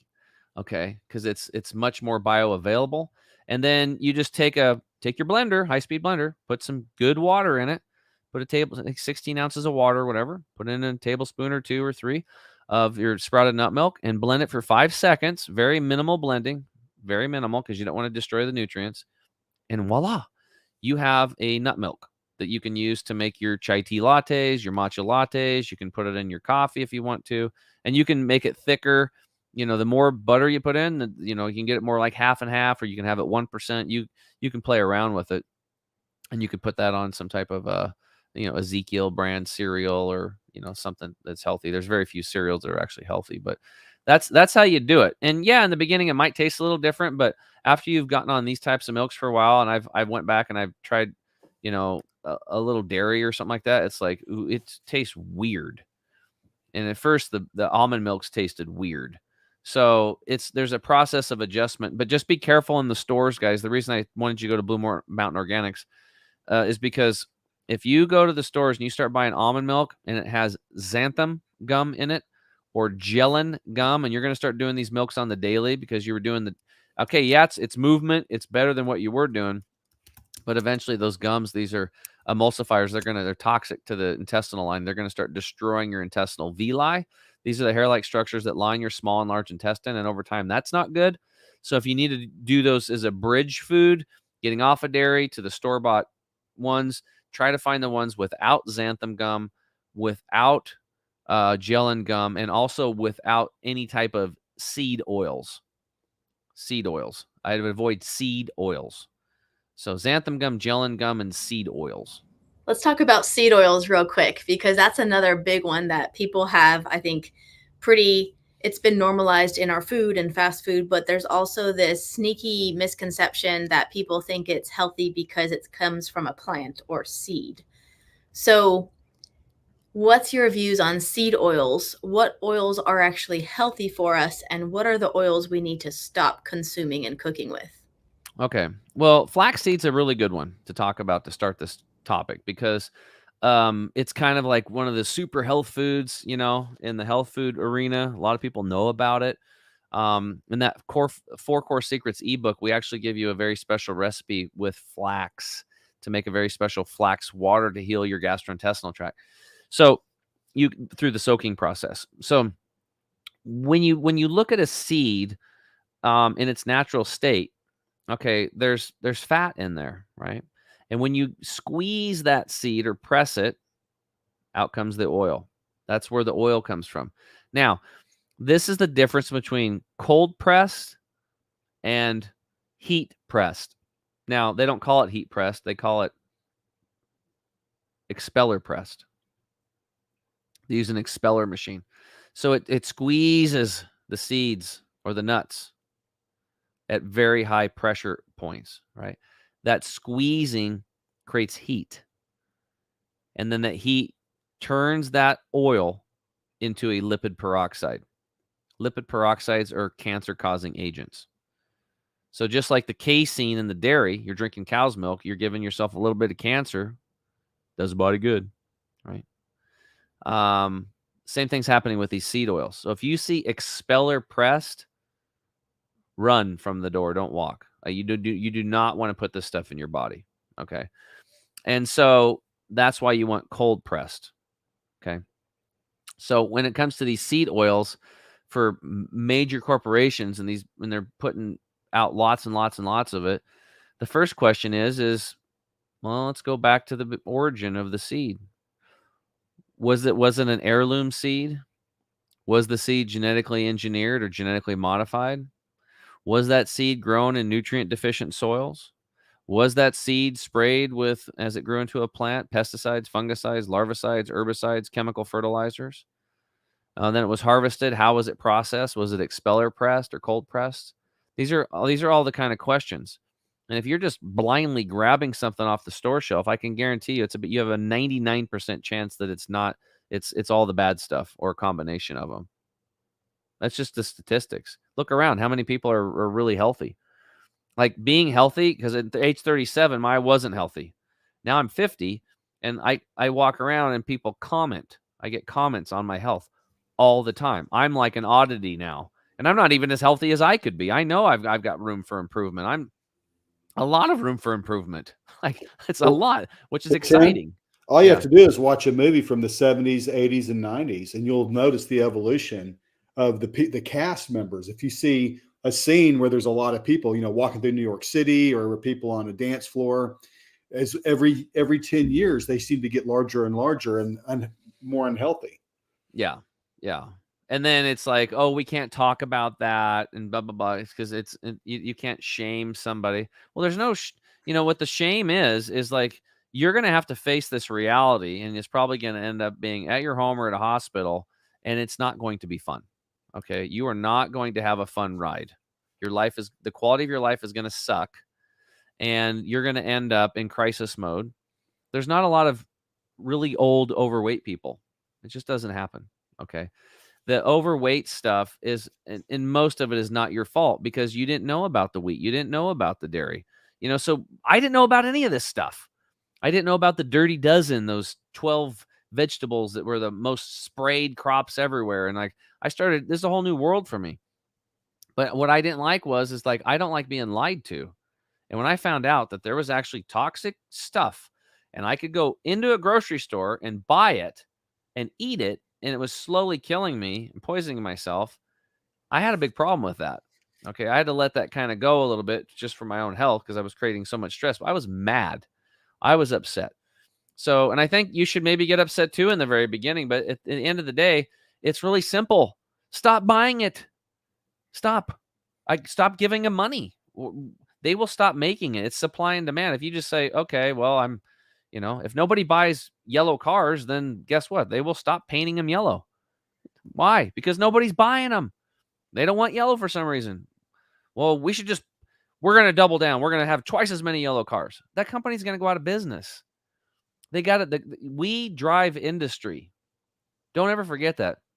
Whether you believe our voting systems are corrupt or not, it doesn't matter. The one thing that is clear is that when you vote with your dollars, you're sending a message to the world and corporations what you want. So pay attention to what you want. Get educated on this stuff. Make it simple. So, all right. So hopefully I made a big case on why you would want to avoid wheat that has been selected, that has been grown in nutrient deficient soils, that has been sprayed, why you should not drink from the breast of another species unless it's an emergency situation. And number 3, why to avoid seed oils, because here's the other part of the seed oils. Besides them, you got to make sure they're heirloom, grown in the soils and everything. But when you extract the oil, they go rancid very quickly. So seed oil, once it's extracted, should be refrigerated. And so should that product. If the product that you're eating is not refrigerated and has seed oil into it, unequivocally that company has no clue on nutrition. They have no clue, because the only good seed oils will be grown properly, heirloom seeds, nutrient-dense soils, harvested properly, cold pressed, and they will be in a refrigerator.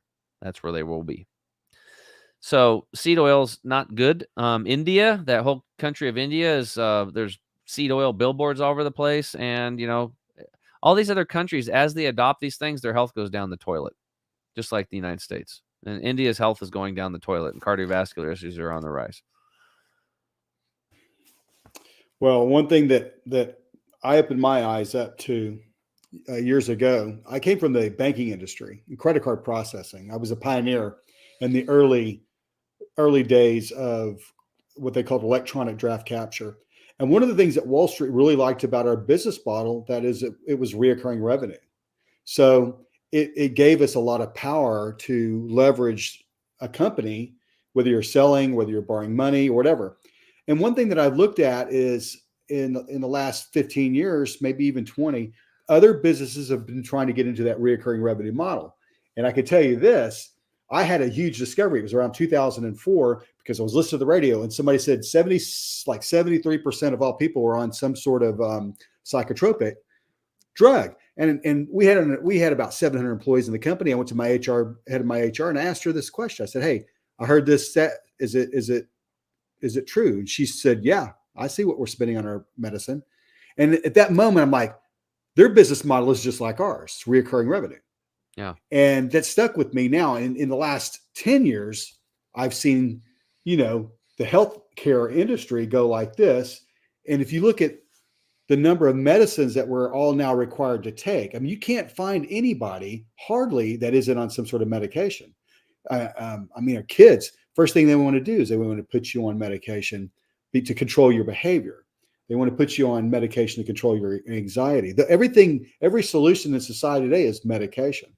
And so Right. I'm now looking at that as a horrible thing. I've witnessed it in my own life and people around me. And so what really ultimately upsets me is this is the people that we elect in our government. They're supposed to be doing things good for us, but yet this is the opposite. Allowing everything that you're talking about in our food supply, our water supply, and our air supply is horrible. So don't buy it. It's that simple. And Right. something that you brought up for us is like, if you go look, you want to look what health is. What are the most vibrant creatures on the planet? Okay, you go out in nature, that's where it's at, right? Wild creatures. They're like, they move really quick and they can run, jump, do all this stuff. How many medications are they on? They are on 0. Okay, they're on 0 medications. Why? Because they are plugged into the plant medicine. There was that guy named Hippocrates, let thy food be thy medicine and thy medicine be thy food. The animals and all the other creatures instinctively, they're already plugged into all the medicine they've ever needed. It was already placed there on the planet for them and for us. And this is why we are all three of us are here. We're here to wake people up that the medicine that you want is out there. The medicine is inside of you. Yes. Your body's literally a chemical factory. Absolutely. Right? Your thoughts so create chemicals in your body. If you think something bad happens, oh my God, then you find out it was the wrong information and it didn't happen, and you feel relieved and you're happy. Like, what changed? How you responded to the information. That's all it was. So Right. Go ahead, Kim. I tell you when to talk about something.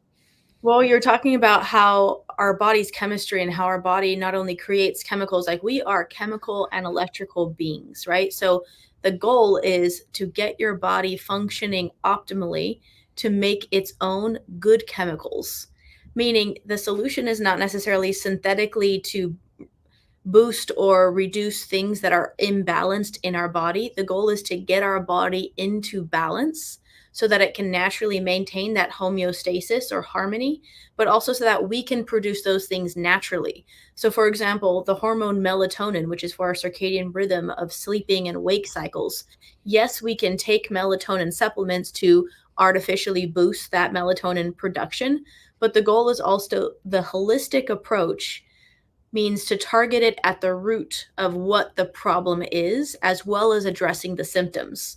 So there's lifestyle changes, there's things we can do to shut off the blue light and the electronics at night to help you get quality sleep, while we're also artificially boosting this hormone or chemical in your body to get your body to naturally produce that itself.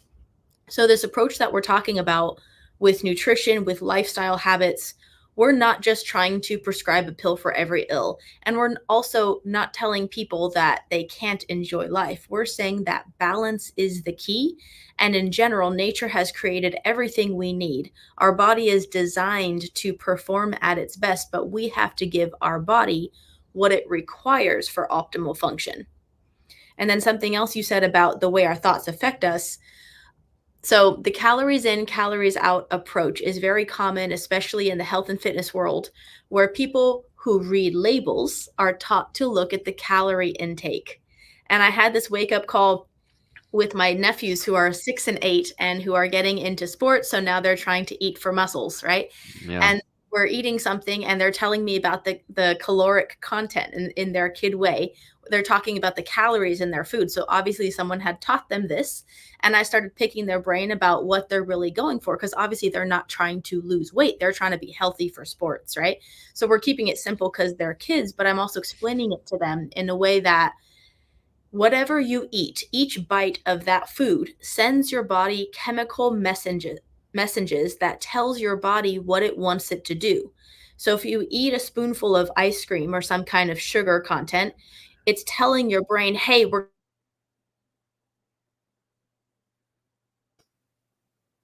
Uh-oh, Kim froze. She looks good. She'll come back. She'll come back. She was talking about, okay, there she is. Oh, you froze. You froze. It was a pause for thought. So every bite of food tells our body, communicates some sort of message to our body, and our body's systems react accordingly. So can you talk more about that? Sure. I think she's talking to you, Forrest. Whoever wants to take that answer, because it's a well, I mean, it's really simple. It's that your body is literally a chemical factory. Okay, now this is some of the most exciting stuff that I've looked at is the thoughts, like you can heal with a thought. And I remember in 2011 when I was at Hippocrates, they were talking about some experiment that was done. There were some people in the United States and some people in China. And there was a person in China that kind of had some health issues or whatever. And they had him hooked up to a machine that would display that person's immune system in real time, like on a readout deal. And then they took the people in the United States and they literally prayed for that person. And as they were praying, the person was just sitting there doing nothing. And the immune system started going up, up, up, up, up, up, up. Now, you have to understand that when I first heard this, this was all new to me. And I'm like, I'm getting results and stuff like this that, eating the food, I can see it. It's different. I feel better. Okay, I get this. But I couldn't really see that. And that stuff sounded a little bit woo-woo to me. Okay. And so things continued. And I went back in 2013. And then I met a woman there and a bunch of guys and gals. And this one woman had some severe trauma with her relationships. And then finally she was like, I'm all effed up. And she just started crying. And I held, and she was like crying. So I was hugging her. And all of a sudden I had all this energy coming up out of my stomach. And I started crying uncontrollably for 45 minutes. And we held each other and we cried. And then afterwards she was like, we were like, what was all that about? And I'm like, I knew what it was about. It was releasing emotional trauma because he had talked about that 2 years before in a class. And so chemicals, not only are they manufactured, but they can be stored. Emotions are stored in the cells. And this isn't woo-woo because this stuff over the years has slowly unpacked itself to me because somebody brings something up. I'm like, oh my God. And I would connect the dots. I'm really good at remembering and connecting dots so I can see patterns. And I don't know, it's just something that comes to me naturally. And so what happened is they would take somebody, like you slammed your hand with a hammer, you cry. They would actually take those tears and test them and see what they were made out of versus your mother passes away and you cry. Like what happened to me not too long ago. My mom passed away. Those tears came out. They measured and tested those tears, completely different chemicals.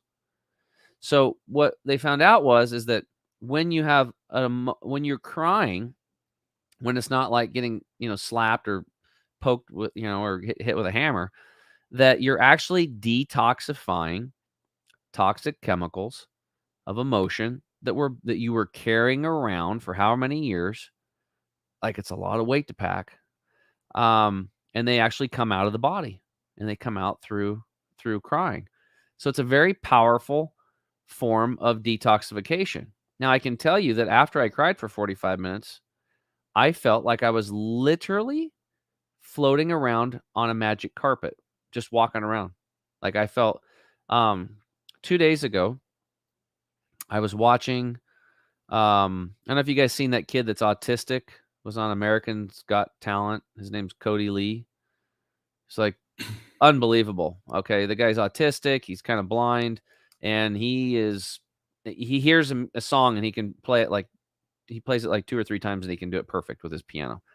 Anyway, he dedicated a song to his mom. And he's, Mom, this song is for you. And then he plays it on the piano. And like, I've listened to it like 6 times since my mother passed. And yeah, I've cried. I've cried quite a bit since my mom passed, but not at the level I did 2 nights ago. And the reason why is because I was kind of like taking care of my dad. My aunt was in town. My cousin was in town. There was people here organizing the funeral, doing all this stuff. And finally, it all settled down. I got my dad kind of in a groove after a week. Everybody's gone. And I got to bed early. And I was laying there and I'm like, oh, I'm going to watch that. I wanted to think about my mom again. And so I watched that video and I cried a little bit. And then I watched it again, that song. And then I started crying, and for about 20 minutes, uncontrollable. I mean, it was just like screaming and it's like, what, just like, stuff it took over. And I felt lighter, literally once again, lighter. So I had we have this emotional baggage, literally, that's stored as chemicals in our cells. Right. And so what Kim was talking about is our body being like a chemical factory, right? When you eat certain foods, not only are you bringing in those chemical, whatever they, beneficial or not, you're bringing those into your body. And basically, based on what goes in, other chemicals are going to be produced in the body. That's just the way it is. It's a whole system. And we're talking trillions and trillions and trillions of cells in the body. You have like 360 trillion virus cells in the body. You've got 60 trillion bacterial cells and 6 trillion human cells. And all of those have many, many, many, many interactions going on every second. Like I don't even know it's quadrillions or whatever. It's like the hormones and the communication. It's constantly moving. So this chemical factory is influenced by everything that comes into contact with it. Whether it be a physical contact, whether it's air you breathe, the water you drink, the food you eat, the clothing you wear, the personal care products you use, the people that you hang around. A lot of times sometimes you need to detox some people out of your life and then let them, they need to go learn. They need to go learn. Hey, if they're going to be around a good person like you, they're going to have to learn to behave differently. Right. But there's also the toxic thoughts. Forrest and I work on this with all of my clients. There hasn't been one person we haven't worked on this because we are our own worst enemies. We talk really negatively towards ourselves. We have negative thoughts towards ourselves. And most of us, if we talk to anybody else like we talk to ourselves, we'd probably get slapped. I mean, that's what would happen. We're really hard on ourselves, right? When are you going to be your own best friend? And start loving on yourself and lifting yourself up instead of degrading yourself and tearing yourself down. Why are we doing this? This was a realization I came to years and years ago, almost a decade ago. And I've been working on that and lifting myself up and not tearing myself down with those belief patterns that were instilled by society and parents and other people that threw their baggage onto me. And I decided to pick up this heavy baggage and carry it around for all these years. Instead, I just set it down. I walked away from it. The load's a lot lighter, I tell you. Tim, and I'd like to point out in our conversations, you've helped me understand there are things that we say that seem pretty benign, but if you stop and you write them down, or if you listen to what comes out of your mouth, they're negative things. And so, you're right. I basically have taken a different approach, and one of the things that you've encouraged me to do in the morning is to have 20, 30 minutes of me time and just think about what to be grateful for, about my family, about my home, the career that I have, and for me, the career this is really a way of life for me. I have had a career, but what me and Kim and Craig do, and now we're kind of trying to roll you in. This is our way of life. And so one thing that I do know is I absorb a lot of stuff with this life. Okay. What you're talking about, I've been in the middle of the woods running, talking to God after we've ran some operations, and I've broke down which that's just not how I am. I've never been built that way. So I do agree at a cellular level, we're absorbing not only our own trauma. Forrest, you were built exactly that way. You were built exactly that way. You were built to release that stuff. Well, what was holding on to it was the ego. Yeah. And it's easy. It's easier, right? It's like, I don't even care now. I literally don't care what anybody says about me or think. I don't care. What the hell do they have to do with my life? Yeah. Nobody really does. The only person that has responsibility for our lives is ourselves. Right. Doesn't really matter what anybody else is doing or thinking or saying, Yeah. you know? So, There's a fine yeah. line between maintaining empathy and compassion and awareness of other people, but also not caring at all what they experience when they're looking at you or not. So what I mean by that is I kind of tend to be on the spectrum of, I recognize this is not normal, but of just not caring at all what people think. Like if they're I don't care. I honestly am really good at blocking it all out. But at the same time, I'm very aware of people. I'm kind and considerate. I'm not just going to bust through people when I'm in public. I'm going to, say, excuse me, please, thank you. But I'm also spend zero energy or time at all worried about other people's concerns. Now I have to be conscious of that because I have to purposely try to, be more aware of certain things in public. But what I'm saying is that I think it's a more elevated state of consciousness to be so secure, knowing that you're doing the right thing, knowing that other people have their issues and that doesn't affect you at all, knowing that their opinion of you does not affect you at all. But then also maintaining that balance of, social skills and interactions while also not being bogged down by the opinions of others. It's very liberating. Absolutely. Yeah, that's good. I mean, and again, back to what you were saying, Kim, is that the body's being a chemical factory. It really is. So we have to be careful of, you know, where we're at now today. We live in a polluted world, so we want to obviously use detoxification systems. Like we said, drink some water to start.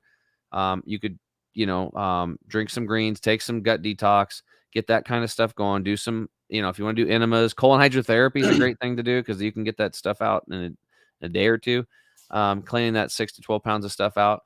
So stop putting the chemicals in. Start putting in good ones.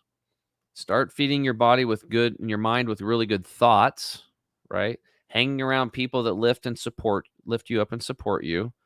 It's all about the environment and all these environmental factors, whether they be a thought or it be a sandwich, they're all going to affect the chemicals that are going on inside of your body.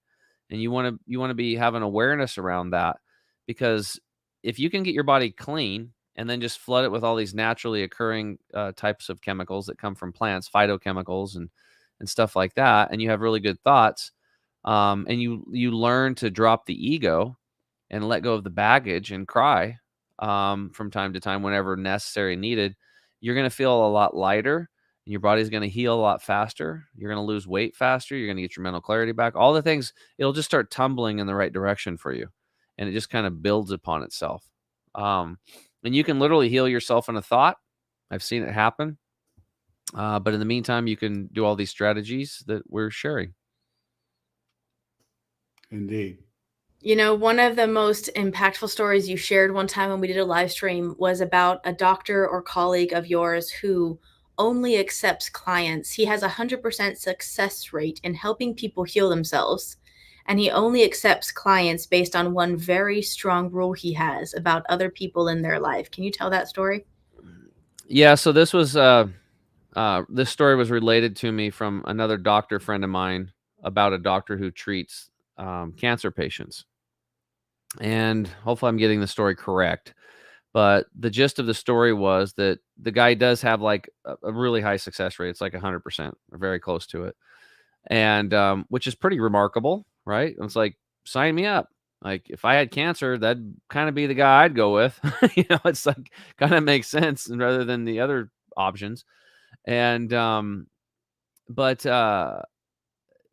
what he would do was that he would sit down. He had these very thorough intake forms, but he was very thorough about the people in that person's life. The person that had cancer, he wanted to know all about all the people that they were in contact with in detail. And then he would help them identify that one person that was causing the most stress in their life, basically. And so for him to accept them as a client, and obviously they're there with him, they've got cancer, they've probably got a little fear going on, they're looking for this guy for help. He said, I will help you, but you have to literally get this person out of your life forever. Like literally cut them out. They're gone. And never talk to them again. And those people would do that, and they would And then he would do other stuff. I don't know exactly what it was, but that was part of one of his recommendations that he said you have to get that person out of your life. Otherwise, you're not going to heal. And I've been saying this for a long time is like, if you cannot reduce your stress, if you cannot get out of fight or flight mode, if you cannot put yourself in rest and digest mode and learn how to respond differently to the outside factors, you're never going to heal. It's not going to happen for you. You can try till you're blue in the face. If you live in a stressed out situation, if your environment is high stress and you're trying to heal of breast cancer or prostate cancer, or you've got fibromyalgia or whatever, Lou Gehrig's disease, whatever the catch basin term is of whatever your problem is, it's not going to happen for you unless you can learn your stress. And that's why, like, I try to make things as simple as I possibly can for people because I don't like complicated. And I've looked at this over and over and over and over and over again. And now, like I said, I've had thousands of these people fill out health history forms, and it's like I already know what's wrong with them before they even. It's the same stuff. I mean, yeah, there's a few little tweaks. If you had like, Raynaud's syndrome, where your hands get really cold and your body's cold all the time, and it's probably an iron deficiency. But there's a couple little products that work really well for that very quickly, right? But the bottom line is it's all back to the same stuff: stress, toxic buildup of stuff in the micro level in the body, and a deficiency in nutrients. It's those three things every single time. So if we can focus on those three areas, and what can we do to reduce our stress? Well, sometimes you got to detox some people out of your life, and then the stress just goes away.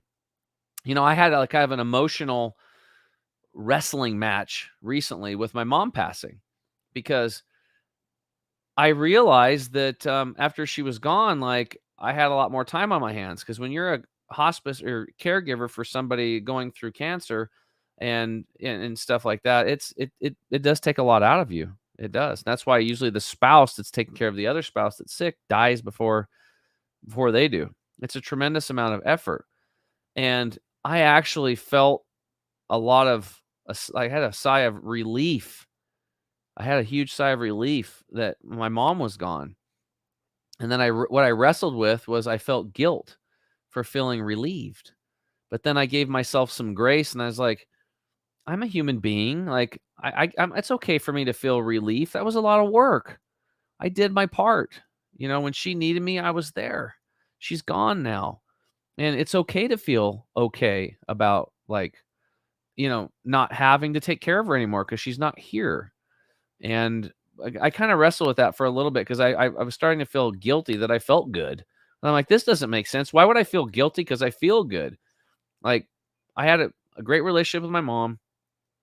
She's not here now, and I shouldn't feel guilty about this. So, but I did for a short period of time, and then I worked my way through it, and I'm happy about it now. But so we have all these stories that we tell ourselves. We have all these things that crop up, and I think a lot of it's just the ego trying to survive. It's scraping as it's falling down the well, and it's scratching, trying to claw its way back up as it's always going to be there. It's never going to go away. And I think the thing to do is to understand and give that ego some love and say, look, I love you. I know you're there. I care about you. I know you're going to try to do your thing, and just give it permission to be. And then I think if you do that, it'll just kind of set there. But you have to understand that you're in the driver's seat of your life, not your ego, not societal conditioning or parental conditioning. It's you. So you can give love to everything, but then at the end of the day, it's just a choice. You can choose light or you can choose dark, and it's really, really up to you. Oof, so true. I think there's so much to be said for the mental, you could say detoxing, or the mental part of wellness. And like you said, stress. So even on a more physical, tangible level, have you heard of the thing called cortisol gut, where basically someone can be relatively healthy and not necessarily overweight, but the stress caused by our modern lifestyle causes an increase in cortisol, which is the stress hormone, which can present in a lot of different ways in our lifestyle, including sickness and other things, depleting our energy, brain fog, etc. But it can also help our body hang on to excess weight. And there's a physiological reason and presentation of that. And someone could be doing all the right things physically, meaning nutrition and sleeping well and exercise. But if they still have a stressful and or toxic relationship or thing that they have to deal with in their life, it will affect them, obviously mentally as well as physically. Yeah, absolutely. And so what is cortisol? It's your body making a chemical. That's what it is, right? And it's there for a reason. And this is really important to point out. I've talked about this before, I believe on, defending our children as well, and some lives that we've done, Kim, Instagram and TikTok or whatever it was. But you think about it, there's natural processes for everything, right? So if we're back in caveman days and the old adage, the saber-toothed tiger comes at you, what happens? You're going to spike your cortisol and you're going to spike adrenaline. Certain chemicals are going to be made in your body as a natural fight or flight response so that you can run or fight. And you become very strong and alert. So your body's not thinking about digestion at that point in time, right? So digesting your food is not going to be its main priority, because if you don't live through this saber-toothed tiger moment, there ain't going to be no digestion to have, right? You're done. You're going to be digested. That's what's going to happen, because you're going to get ate.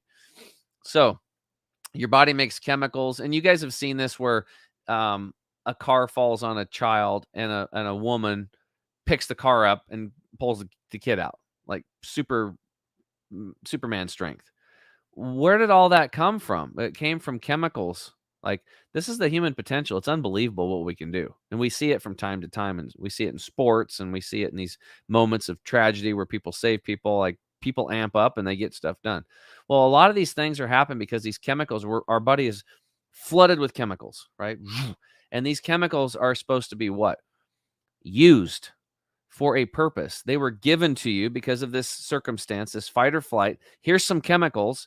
Go save yourself. And you do, and guess what? You save yourself, you run, and you fight, and you burn through those chemicals, and you use them up as they were supposed to be used. Let's say you lived, now you're back in the cave, and you're like, whew, I got away from that saber-toothed tiger. That was a close one. And you go back to your life, and you go back to picking berries and doing your thing, and you're calm, right? You're back in rest and digest mode. That's a natural way of doing it. Here's the modern life. The modern life is you wake up to an alarm. That is a saber-toothed tiger to your nervous system. It will not recognize the difference. Then your spouse says, you're fat, you're ugly, you're a loser, you need to make more money, blah, blah, blah, blah. That's a saber-toothed tiger. You got to get the kids ready to school. They're not paying attention. You can't get the youngest one out of bed. Come on, let's go. We got to get you on the bus. What are you doing? These are all saber-toothed tigers. Then you get in your car, and then somebody cuts you off. A little bit of road rage, another saber-toothed tiger. And on they go. You go to your work. There's some douche at work that you can't stand. They're toxic. More fight or flight response. You don't get your Christmas bonus, and you've already bought the swimming pool, like Christmas vacation. Clark Griswold. there's some stress there. Okay. And you come home, and then your wife wants you to clean the garage, or your husband wants you to do, you're going to do it. You got to plan trips. You got to take care of elderly parents now, because our parents are getting sick, and then their dementia and the Alzheimer's and all this stuff. They're walking down the road and taking off. These are all saber-toothed tigers. Turning on the news, saber-toothed tiger, right? These are all of these things. And why did I go into all this detail? The reason why I went into all this detail is because most of you listening to the show are in a constant form of fight or flight. It's 24/7 almost, except when you're sleeping. Maybe you're in nightmares. So an almost constant state or fight or flight. Well, what's the problem with that?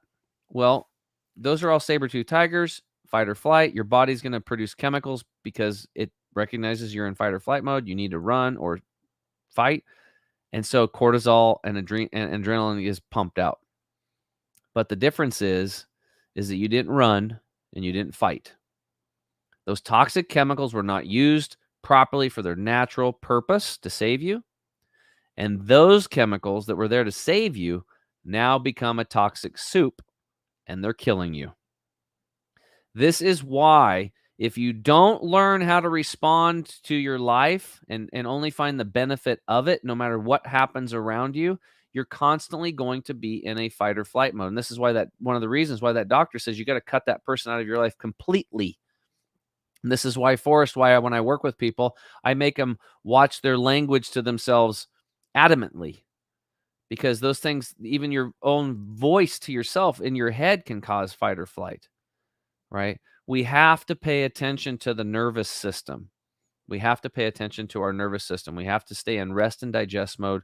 And this is why it's good to pray. This is why it's good to meditate. This is why it's good to have a grateful practice. You know, when I teach my clients, is that the first hour in the morning and the first hour before, and the hour before you go to bed, those are sacred times. That is your time. That is your time to get prepared for the day, to do what you need to do for your body, your mind, your soul, your spirit, and the same thing in the evening before you go to bed, so that you can get into a good night's sleep, because your evening routine is going to dictate how your day is going to go the next day. Sacred time in the morning. And like Forrest said, he's only doing 20 or 30 minutes because he's a pretty busy guy, but he started somewhere. But the goal is to work up to an hour a day. And the more you do this, the more you're going to want to do more of it. You'll still get more done during the day. You're going to accomplish more. I guarantee you, all the stuff that you think you got to get done, it'll get done better, more efficiently. You'll make more money. You'll have better relationships. You'll have better health. You'll have a better spiritual path. All this stuff, if you can really focus on these sacred times early in the morning and in the evening at night. So this is why the stress component, and why I say, if you don't learn how to deal with stress, fight or flight, these chemicals that they're becoming toxic. This is why sports bars is like an oxymoron. People go there, they're throwing all this booze down their throat, right? And then when a sports team that they like scores, like they go crazy for a second. But most of them, they're just sitting there and they're getting all the stress, but they're not out on the field with the players running it off. They're not burning through the cortisol and the adrenaline.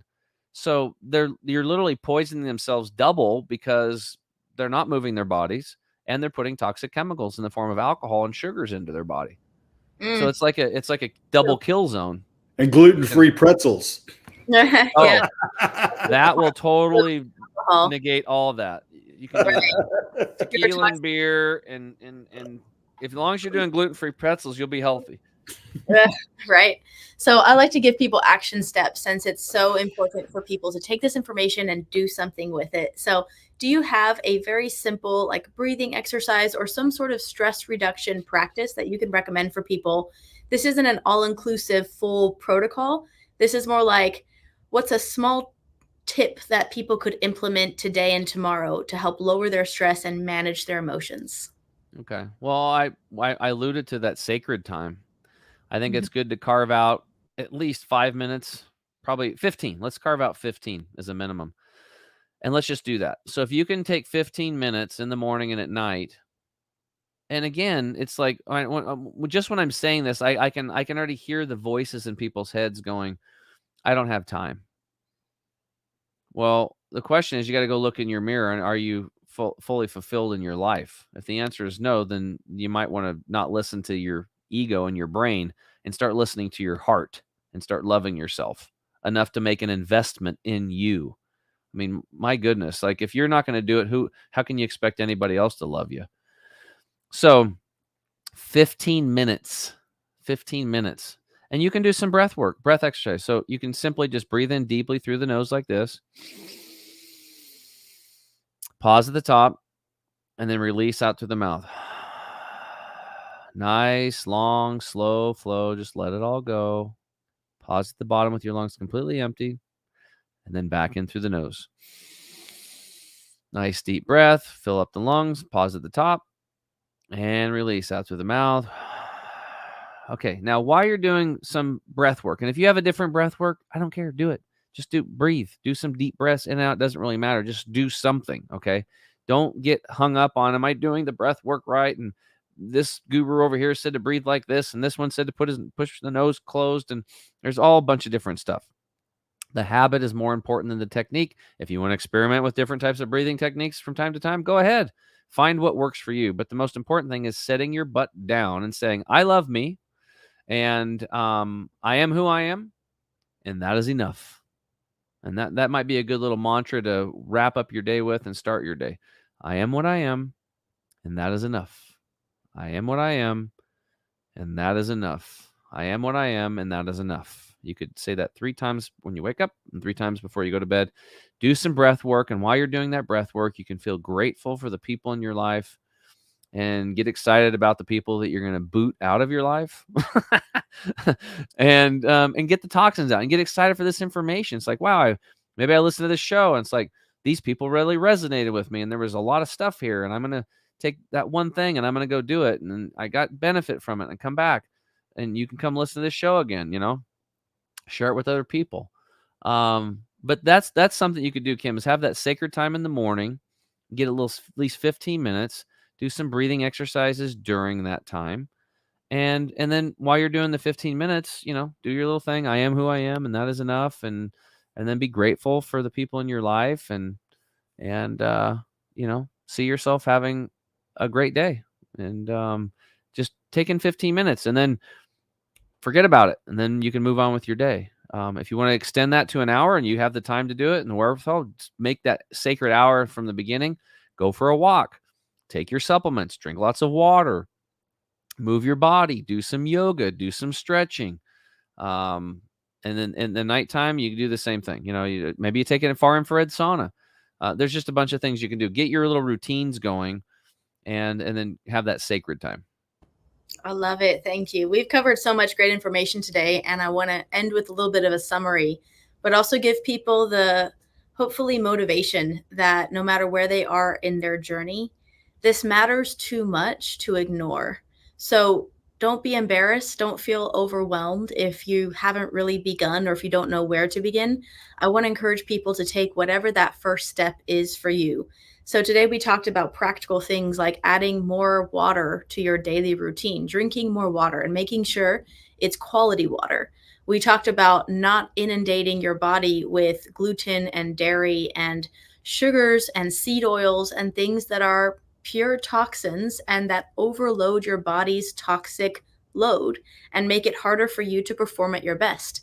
We've also talked about lifestyle changes, and maintaining healthy minds and bodies starts with our mindset and our thoughts, as well as what we put into our body, as well as what we decide not to put into our body. So I hope that this information was helpful for people, and I definitely want people to stay tuned because we're going to be unpacking a lot more of these topics with Tim James and other guests on defending our health. And Tim, I want to really thank you for joining us today. This was really insightful, and I appreciate this information being shared. Do you have any final words to end us with here? Well, thanks, Kim and Forrest, for having me on. And, I would say just put yourself first. Like, start loving yourself. That's very important. If you're not going to do it, I mean, how can you expect somebody else to? And as if you're a parent or grandparent, and you want your kids to love themselves, set the example. I love it. Well, thank you everybody for tuning in. This is our new show, Defending Our Health, Mind, Body, Mastery. So we will see you all again with another special guest and more to discuss. Thank you again, Forrest and Tim James. Thank you.